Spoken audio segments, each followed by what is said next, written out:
Saudações dermatológicas.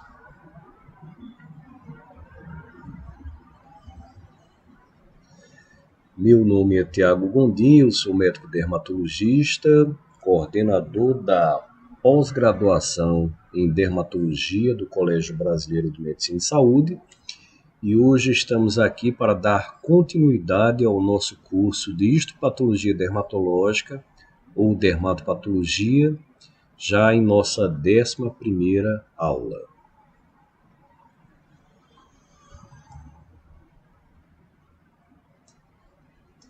Então vamos às considerações iniciais. Este é um curso ofertado para os alunos da pós-graduação, com um prêmio à sua escolha pelo Colégio Brasileiro de Medicina e Saúde. Então nós seguimos o Manual e Atlas de Histopatologia da Pele de Liver. Hoje, como enfatizado, estamos na aula número 11 e vamos discutir as lesões epiteliais papilomatosas localizadas, a princípio com efeito citopático viral. Então, essas lesões, elas têm algumas características em comum. Então, quais são essas características em comum? Elas têm uma epiderme acantótica, ou seja, um aumento da camada malpighiana da pele, da epiderme.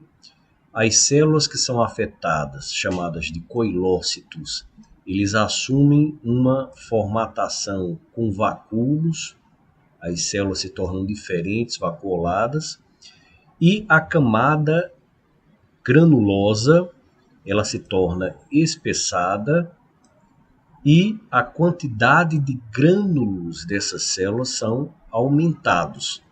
E vemos isso de forma bem característica. Nós vamos ver a princípio nas células da parte superior da camada malpighiana e em algumas patologias desde a face mais baixa da epiderme também isso pode acontecer. A paraceratose formada acontece em colunas altas quando da epiderme espessada.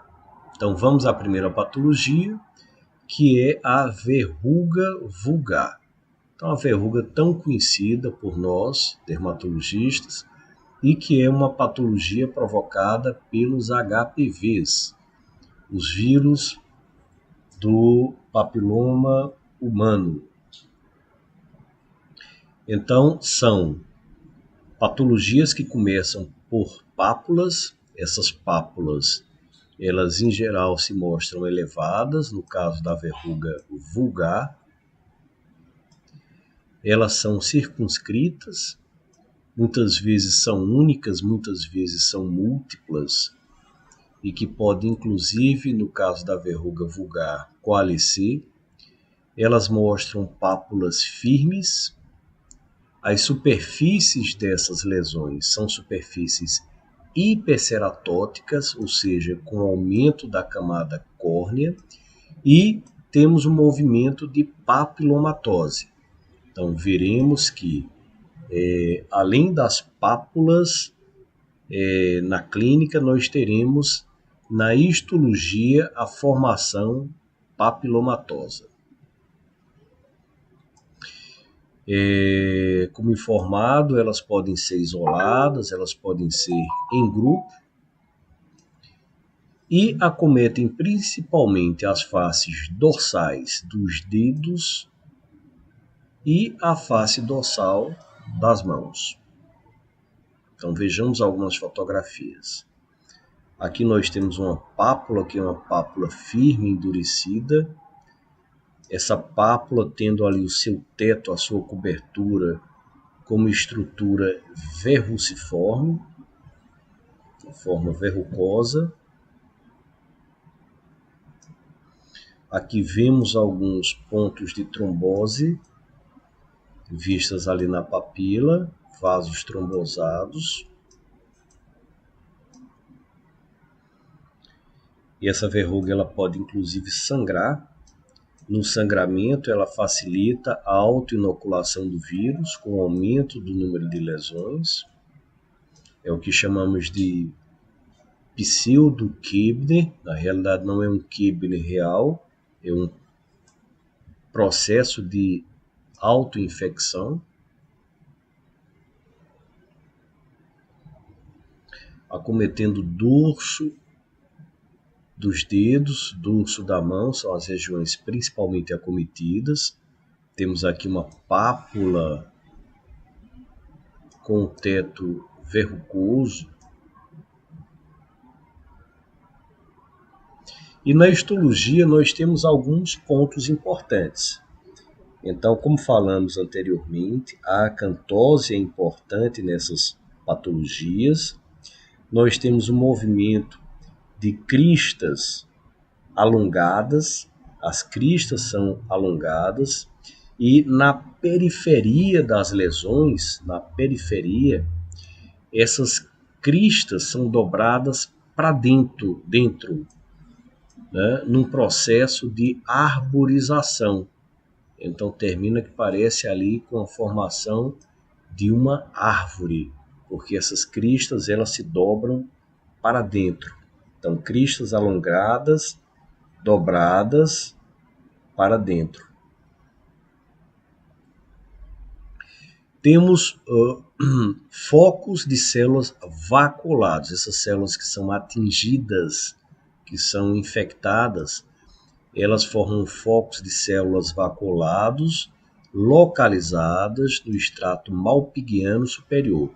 Então, na verruga vulgar, é interessante notar que essas alterações elas ficam mais focadas na parte superior do extrato malpighiano e também na camada granulosa. Então, essas células vacuoladas são chamadas de células coilocíticas. Células coilocíticas são células vacuoladas que acontecem mais nas camadas mais superiores. Então, na parte superior da camada espinhosa e na camada granulosa. Observamos também fileiras verticais de células paraceratóticas. Então, vamos ver em fotografias essas fileiras verticais de células paraceratóticas.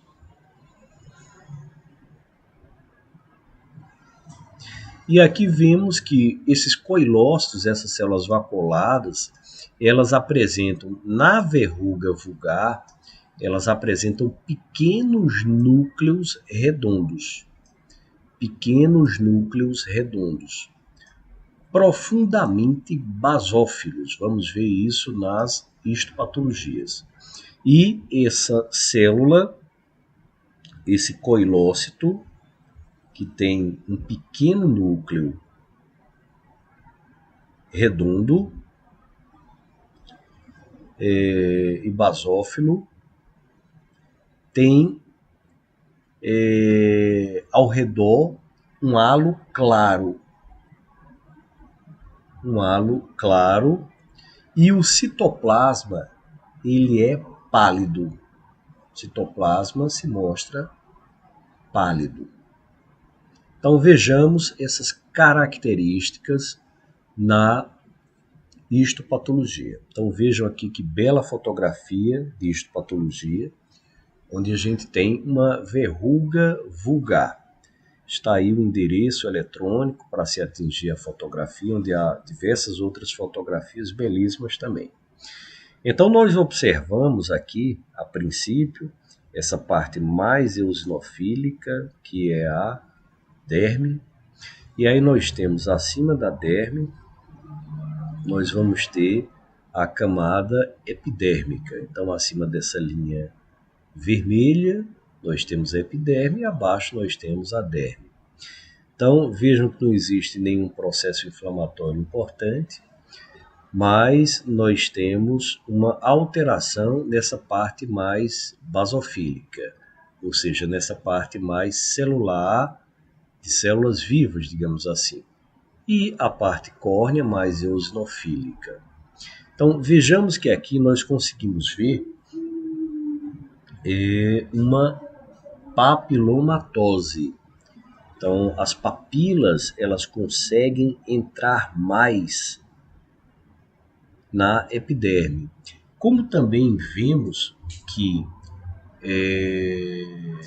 nós temos também uma alteração das cristas. As cristas, elas se mostram mais alongadas, elas estão também penetrando mais a derme. E essas cristas, elas se mostram dobradas para o centro. As cristas da lateral dobram para o centro. Então, aqui no centro, nós temos uma crista apontada para o meio. E nas laterais, a gente consegue ver essa dobra apontando para o meio. Então, isso dá um aspecto de árvore, de formação arboriforme, que é aquela formação que obedece um crescimento de uma árvore.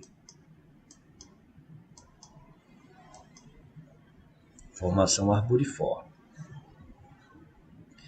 Aqui a gente começa a observar que existe alguma alteração, embora nesse aumento ainda se mostra difícil de identificar, mas que são as alterações que mais tarde nós veremos, que é exatamente essa formação vacuolada, essa vacuolização das células que estão infectadas. Também podemos observar que essas células da parte superior da epiderme são as células mais atingidas, as células que têm a formação, em verdade, têm a formação dos grânulos. Então, nós conseguimos ver mais alterações nessa parte superior da camada malpighiana, da camada espinhosa e da própria camada granulosa. Observamos também, pelo próprio padrão córneo, né, de verrucosidade, que é a camada córnea, ela é bastante espessa e que a gente tem a papila, muitas vezes dérmica, muito próxima da camada córnea, o que apresenta às vezes aquela pigmentação escurecida, como no caso de tromboses. Essa é uma fotografia um pouco mais próxima, onde nós já conseguimos observar acúmulos de células vaculadas, né? Células vaculadas com um núcleo pequeno, basofílico, citoplasma claro, pálido, por conta desses vacúolos. Observamos aqui uma nítida acantose. Então, a camada espinhosa é uma camada que tem ali uma estrutura maior que o que seria normal. As cristas epidérmicas dobrando ao centro.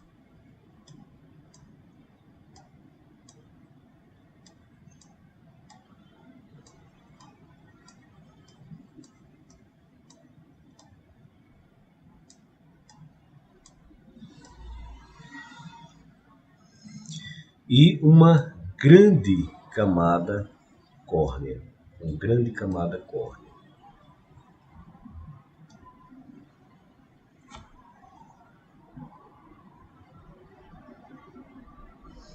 Onde nessa camada córnea observamos fileiras verticais paraceratóticas. Então ainda vimos aqui muitas células aqui nucleadas a princípio.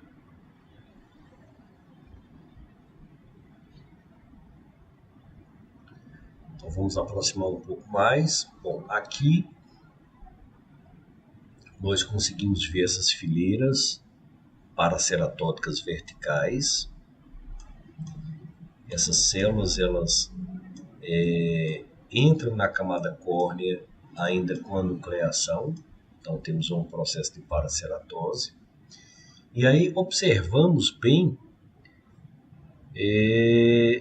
esse processo de infecção das células queratinocíticas.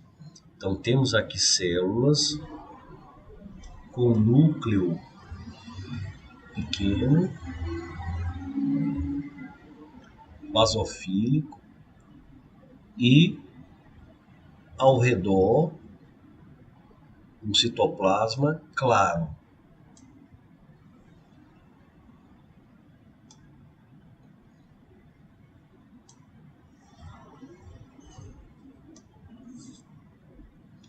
Então vemos aqui, além do núcleo, vemos as inclusões, né? Vemos o quantitativo de grânulos. Então conseguimos ver grânulos nessas estruturas. O citoplasma dessas células, o citoplasma pálido. Vimos esse halo ao redor do núcleo, um halo claro.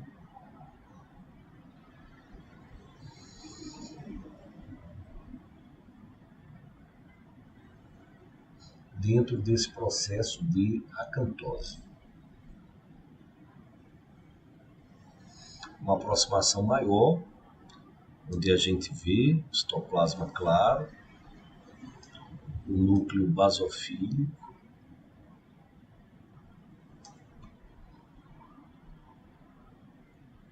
aqui nós temos a formação inicial dessa camada córnea com núcleos ainda. Então são as fileiras verticais paraceratóticas.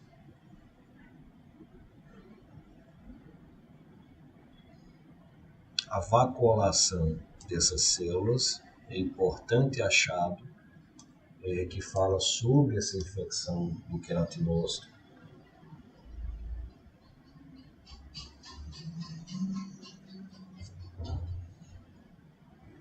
Então vemos que são as células da granulosa, as células da parte superior da camada espinhosa, células que estão ali com os seus grânulos de queratohialina prontos para serem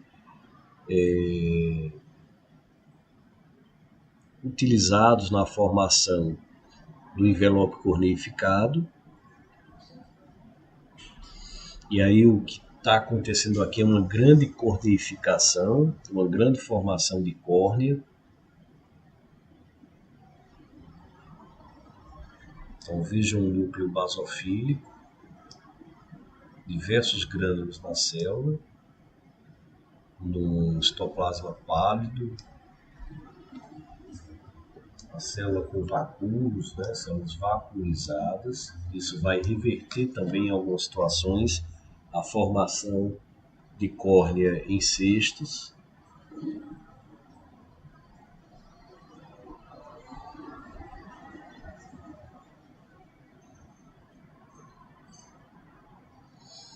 Aqui temos uma outra fotografia mostrando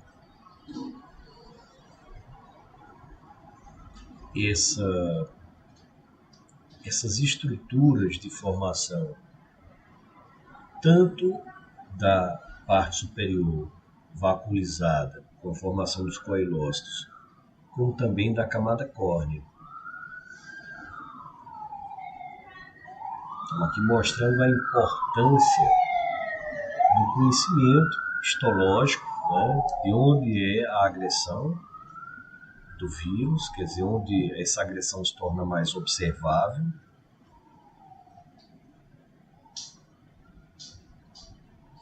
Então, o núcleo celular basofílico, citoplasma pálido,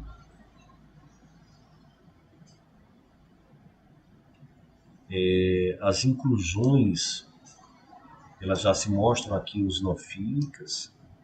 A gente vai ver em outras formatações de verrugas a importância dessas inclusões eosinofílicas, aqui núcleo basofílico.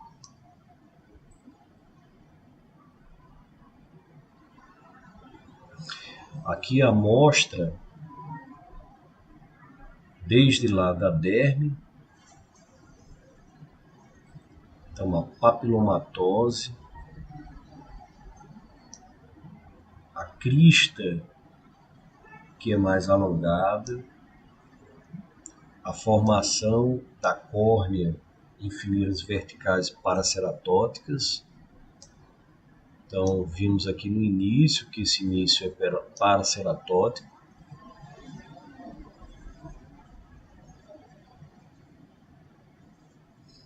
Mais uma outra bela fotografia do site Web Pathology, onde observamos a presença dessas células coinocíticas, células vaporizadas, com grânulos, células que aumentam o seu tamanho e que vão formar fileiras verticais paraceratóticas e produzem uma hiperceratose.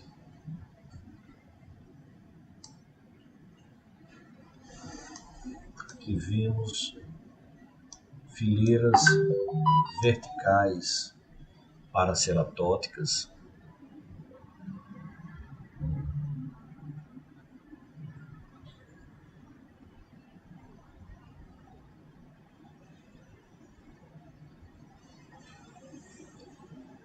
Então aqui bem marcado a derme, com um certo infiltrado inflamatório. E aí, na subida dessas células até a epiderme, até a camada córnea na epiderme, vimos aqui um aumento dos grânulos, o que seria normal para essa região mais próxima à região da granulosa. E aí começamos a observar células vacuoladas.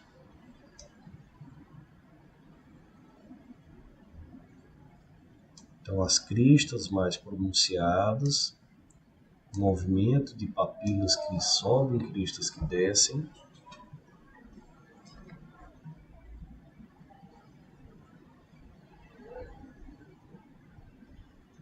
Então, a dobra dessas cristas ao centro, nesse movimento arboriforme. A formação de estruturas verrucosas.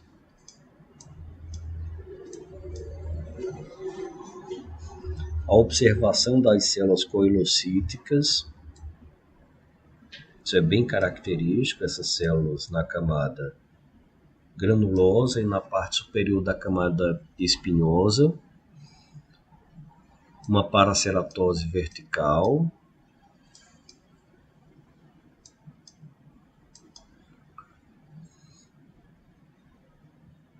Então vamos a um pequeno resumo sobre a verruga vulgar. Então são pápulas da cor da pele normalmente, podem ser únicas, mas também podem ser agrupadas. São em geral bem circunscritas. As cristas epidérmicas são alongadas na periferia da lesão, apontam para o centro, formando esse movimento arboriforme.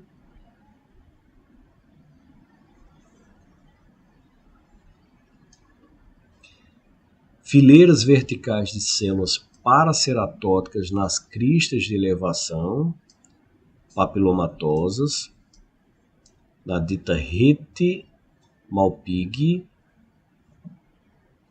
As células granulomatosas estão aumentadas, ou seja, as células da granulosa. As células da granulosa estão aumentadas em número e tamanho, Esse nome granulomatoso aqui pode confundir. Então vamos substituí-lo por células da granulosa. Estão aumentados em número e tamanho nos vales intervenientes e contêm grumos irregulares, densos de grânulos de cerato-hialina. Então nós conseguimos observar esses grânulos em diversos momentos. Tá aqui, ó, grânulos de cerato-hialina. Esses grânulos eosinofílicos.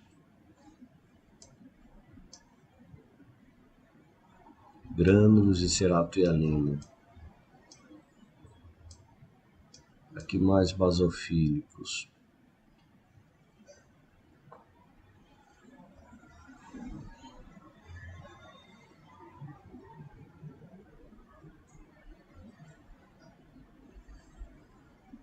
E os coilócitos possuem pequenos núcleos redondos, intensamente basófilos, rodeados por um halo claro e citoplasma que se cora palidamente. Então isso nós conseguimos ver. Então vejamos agora uma outra forma de verruga.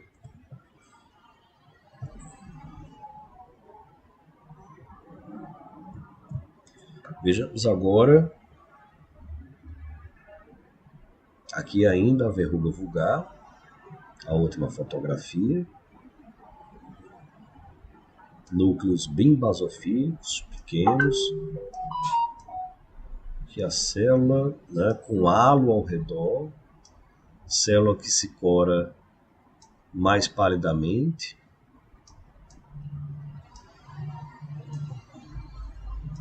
Núcleo, vacúolo, um halo claro. Que nós conseguimos ver essas formações celulares.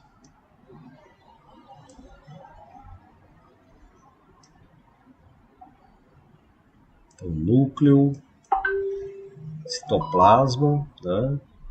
Mas aqui a gente vê que o citoplasma é mais amplo, mais pálido, né? Claro e com os vacúolos. Aqui a célula maior, núcleo basofílico, um halo ao redor, vacúolos, citoplasma mais pálido. Núcleo, halo claro, citoplasma,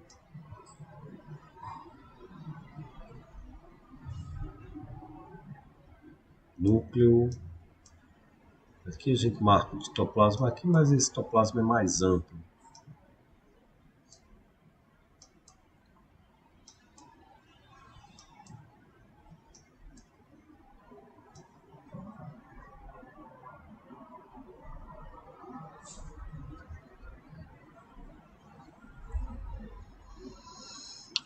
Bom, vamos agora para a verruga plana.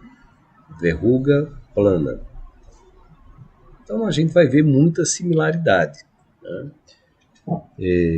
A gente tem a formação papular, então são pápulas, contudo são pápulas que têm uma pequena elevação, são ligeiramente elevadas.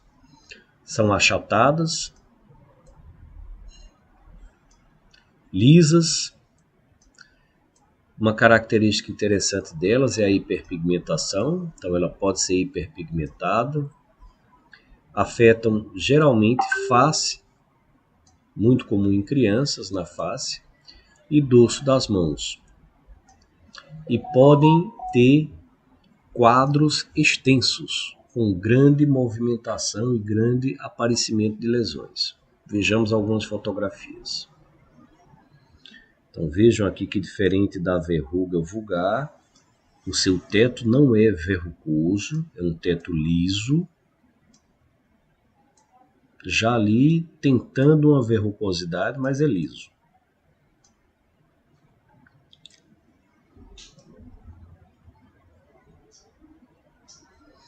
Aqui temos a mesma formatação, mais plana inclusive, mais hiperpigmentada.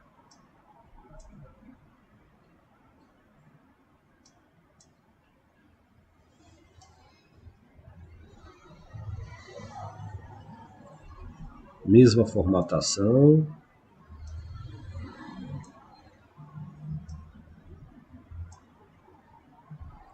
Pouca elevação, pigmentação.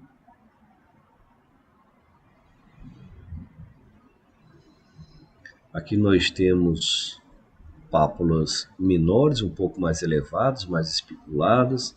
Nós temos aqui a pseudocoebnerização, que é o aparecimento das lesões em regiões traumatizadas. Então, em geral, isso acontece por contaminação.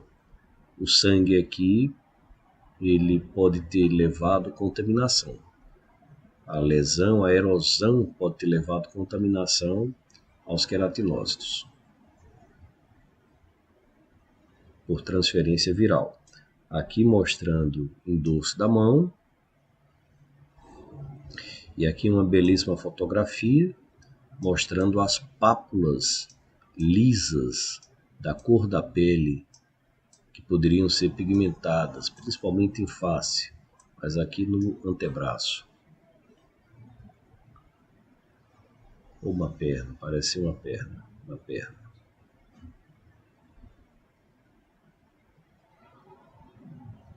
Então, na histopatologia, nós temos também um processo de hiperceratose, como acontece na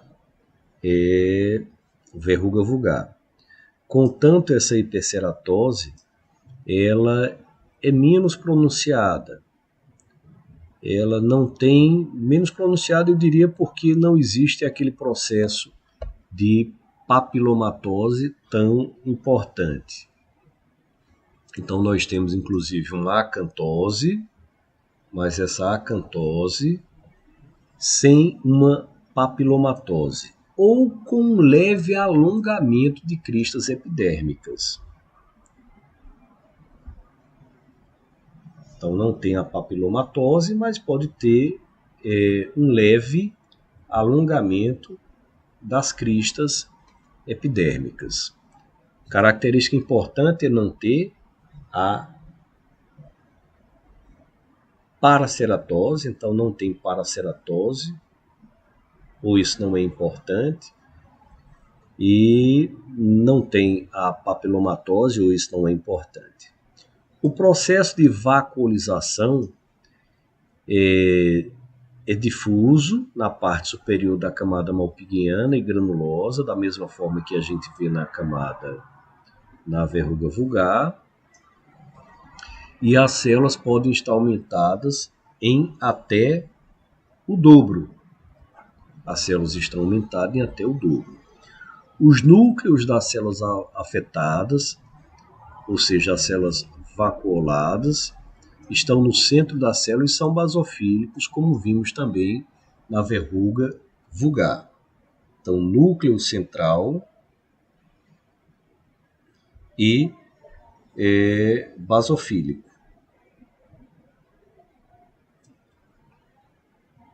A granulose é espessada, então aqui é mais importante essa questão do espessamento da granulosa, uma vez que não temos a acantose.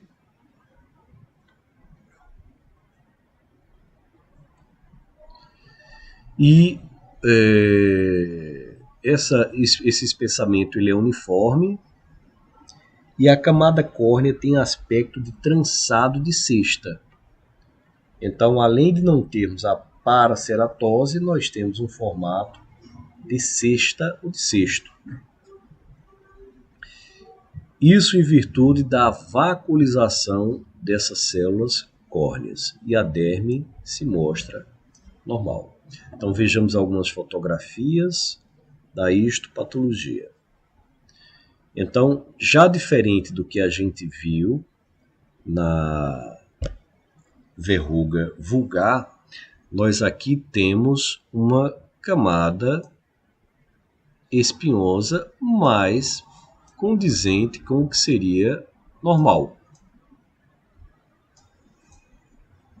Então, camada espinhosa mais condizente com o que seria normal.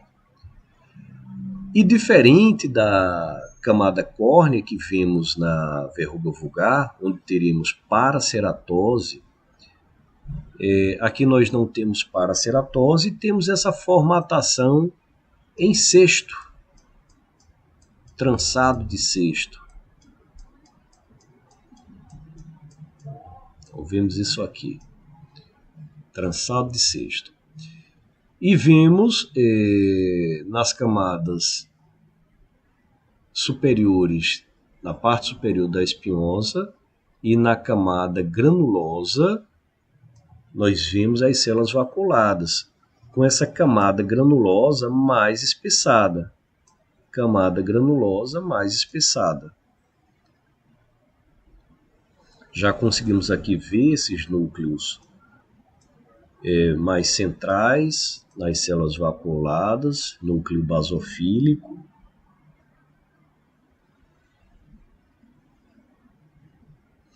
Aqui a fotografia belíssima mostrando essa célula com o núcleo no centro da célula. Claro que a gente está vendo aqui o vacúolo, esse vacúolo ao redor formando um halo claro. Então, essas células elas vão ascendendo e vão mostrando o resultado do processo infeccioso, que é a coilocitose, o núcleo basofílico central, e depois vamos vendo na camada granulosa esses grânulos de ceratoialina, que ficam bastante observáveis quando comparamos visualmente aqui o citoplasma com o vacúolo, o citoplasma claro. À medida que vai chegando a córnea, então o tecido se torna mais eosinofílico, mais avermelhado. As células, elas aumentam bastante aqui em tamanho, então dobrando muitas vezes o tamanho.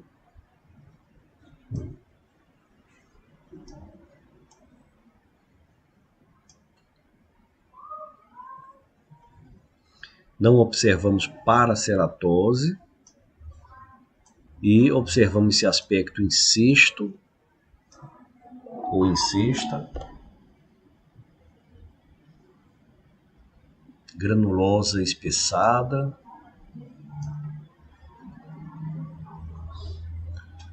A acantose não existe, ou ela é muito pequena. Então não existe aquela papilomatose. Às vezes o que acontece é uma leve proeminência das cristas.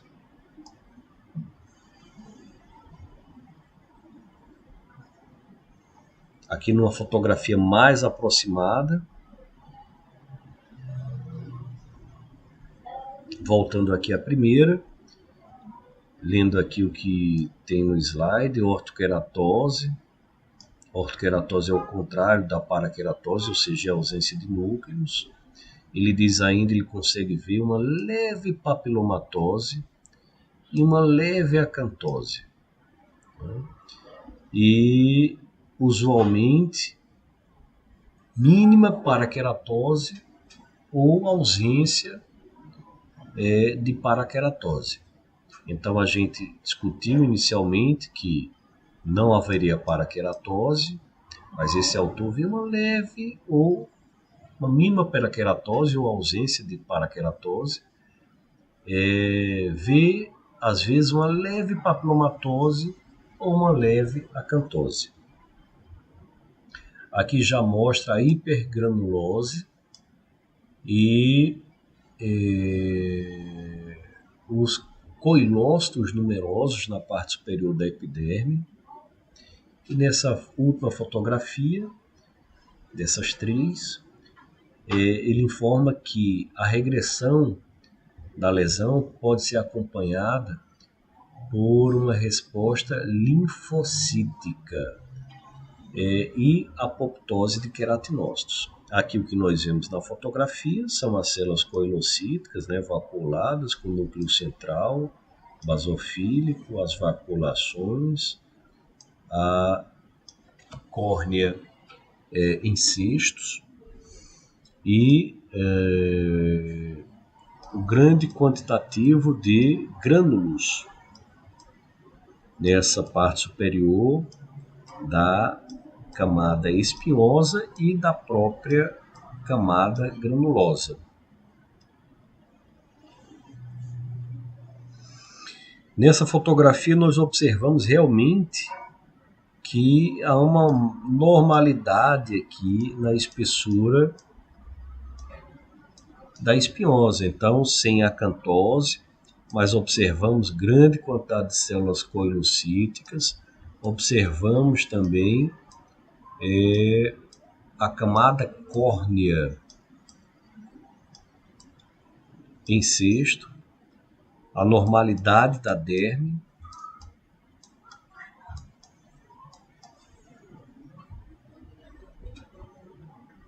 Nesse aumento não observamos ou muito pouca paraceratose. As células coilocíticas vaculadas com núcleo basofílico central. Aumento da camada granulosa. Ausência de papilomatose, aqui não vimos nem aumento de cristas.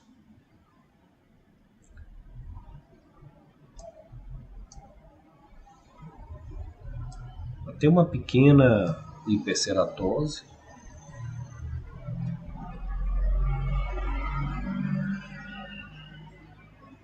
As células da granulosa elas ganham em tamanho em relação às células da espinhosa, se tornando até 2 vezes maior. A gente consegue ver aqui.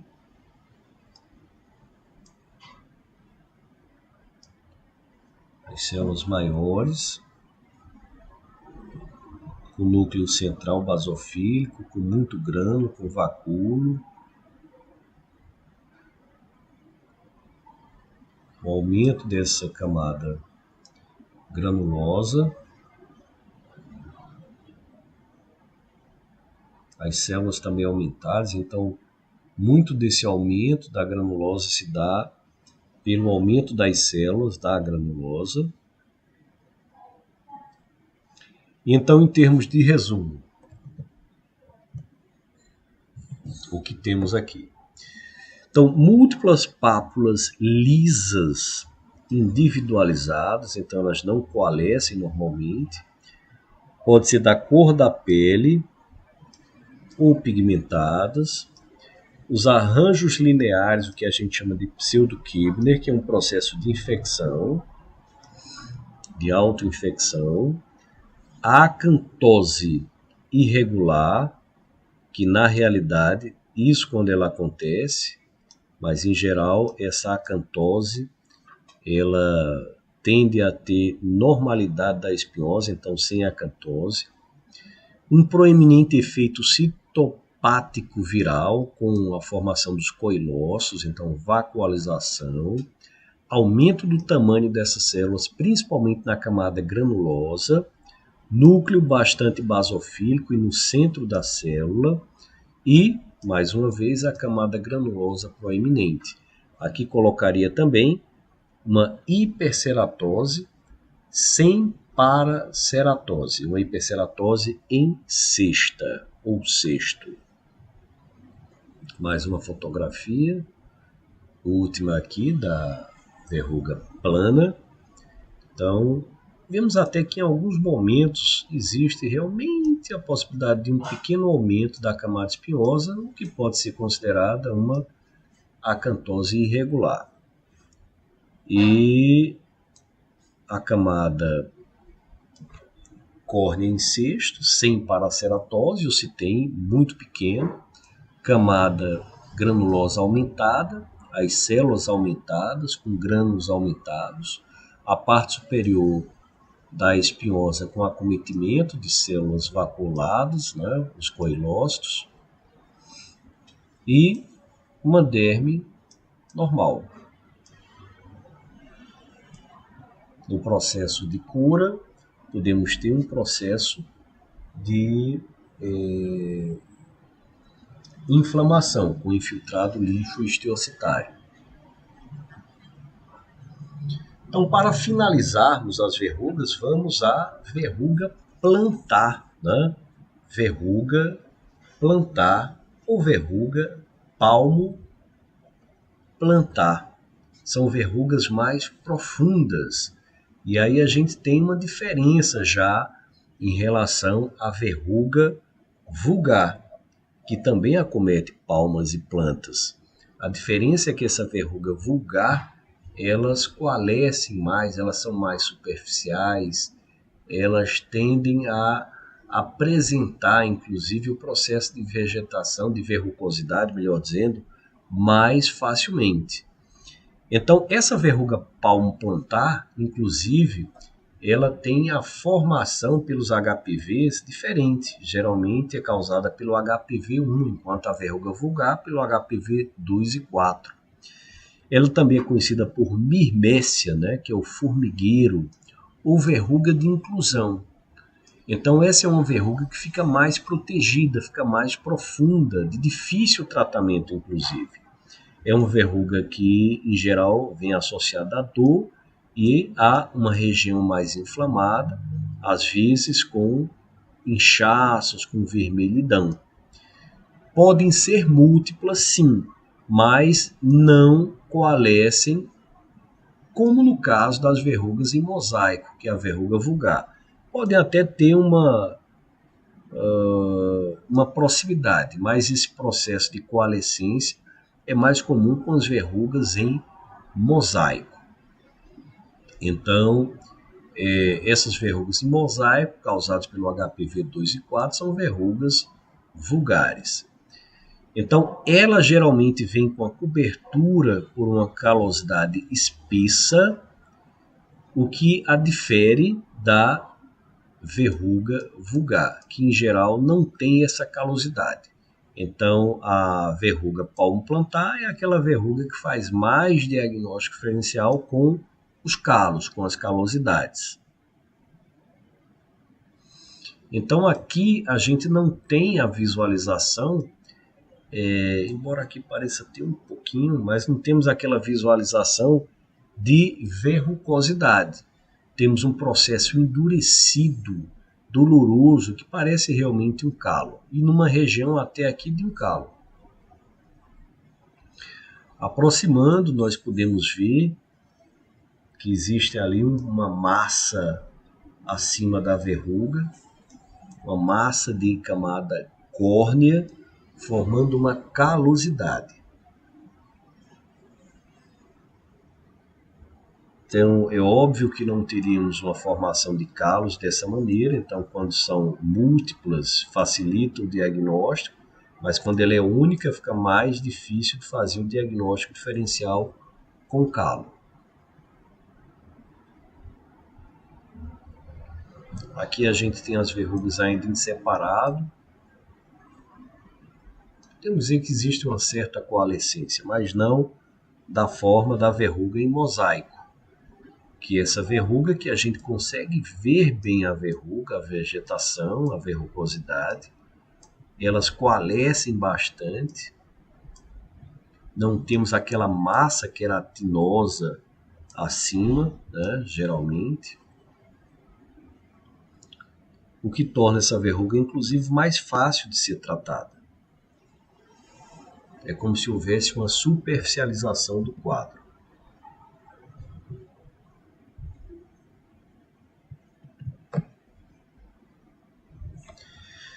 Então, essa verruga palmo-plantar, em termos histológicos, a gente falou que é uma verruga HPV1, ela tem a ceratohialina abundante. Então, os grânulos de ceratohialina são abundantes e são eosinófilos, abundantes eosinófilos. Uma coisa importante é que eles já começam na epiderme inferior. Então, eles acometem já a epiderme mais cedo, lá embaixo.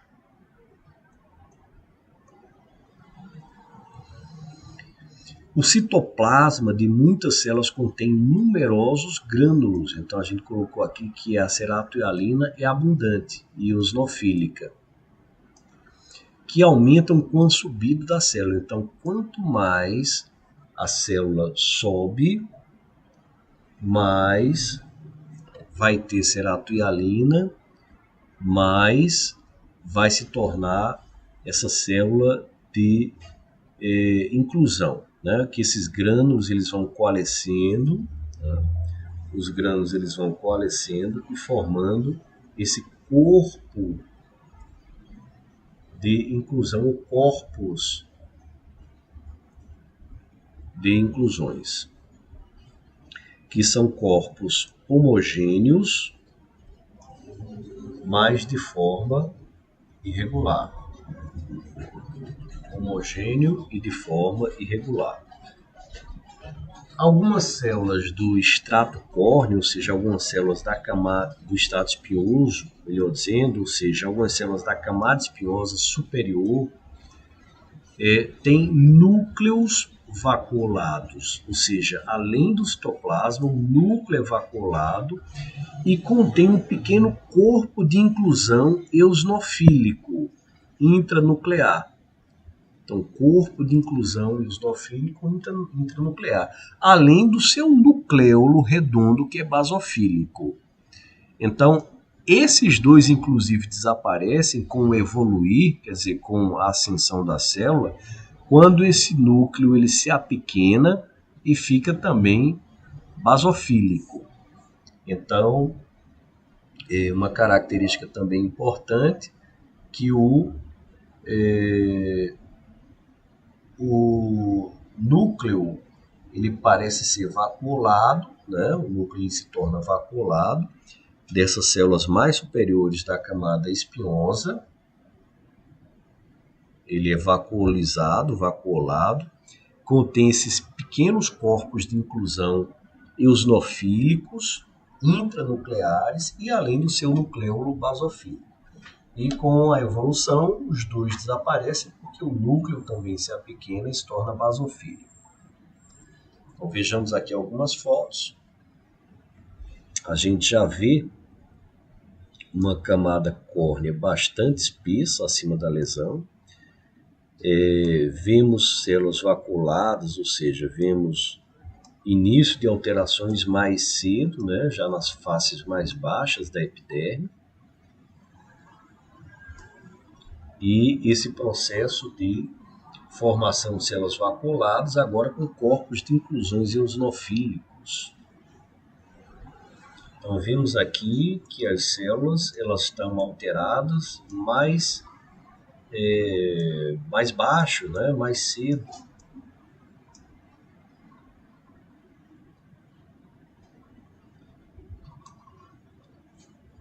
Ainda aqui nas partes superiores encontramos mais células vacuoladas.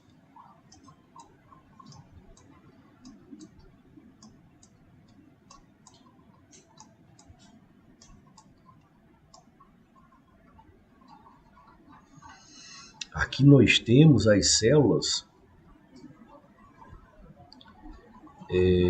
com esse material de inclusão eosinofílica, esses grânulos que vão se juntando, formando os corpos de inclusão. E você vai poder encontrar também em alguns núcleos material eosinofílico e o nucleolo. Material eosinofílico e o nucleolo. Nos núcleos, está aqui o núcleo celular, o material de nucleolo, material eosinofílico, que depois desaparecem. Depois desaparecem quando essas células elas têm uma involução do seu núcleo. Então temos bastante material, material ceratoialina, existe um aumento, esse material ele é eosinofílico. Aqui nós temos inclusive uma formatação mais basofílica, mas eles vão se tornando eosinofílicos.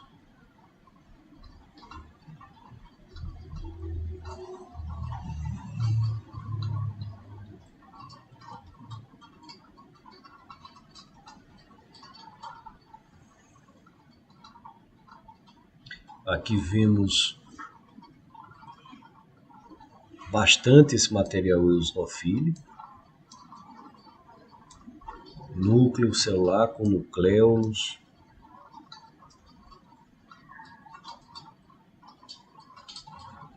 Aqui ainda pigmentos eosinofílicos e basofílicos. E os vacúolos, né? A vacuolização, que é importantíssimo para a coelocitose. O núcleo celular com vacuolização. Núcleo celular com vacuolização.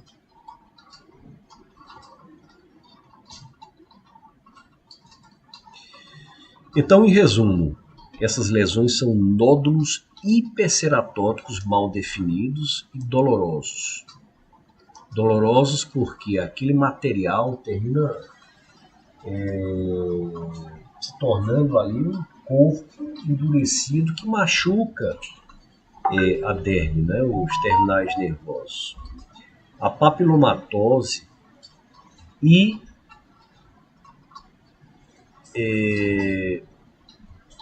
existe a papilomatose e o espessamento da epiderme.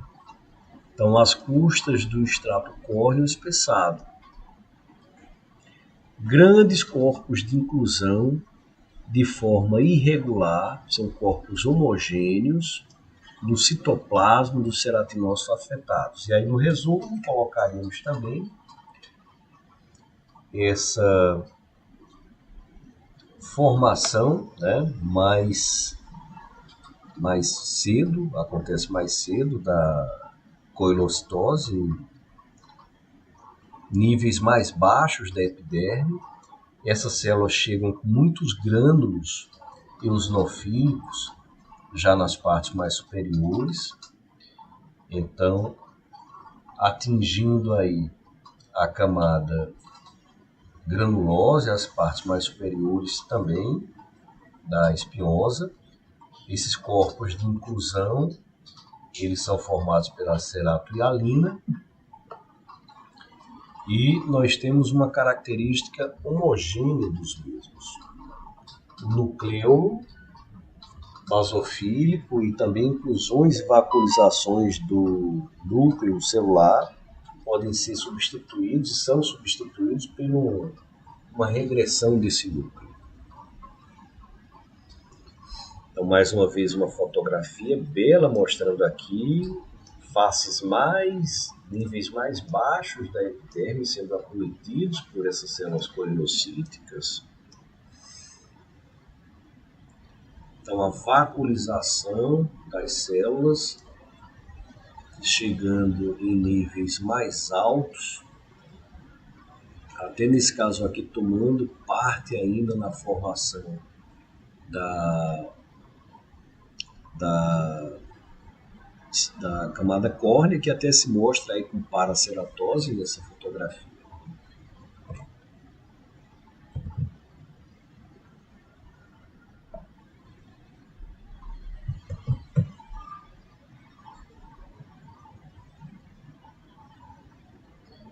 Bom, então, gente, próxima aula tem mais, veremos algumas outras lesões. Agora vamos partir para condiloma acuminado e outras patologias. Espero ter ajudado na formação e no pensamento histológico com essa aula de número 11. Então, lembrando que o curso de histopatologia é uma oferta do CBMS aos seus alunos de pós-graduação, pois sabemos que o dermatologista ele deve entender muito bem sobre a fisiopatologia e sobre a estruturação tecidual das patologias dermatológicas. Isso nos ajuda muito a fazer os diagnósticos diferenciais. Saudações dermatológicas.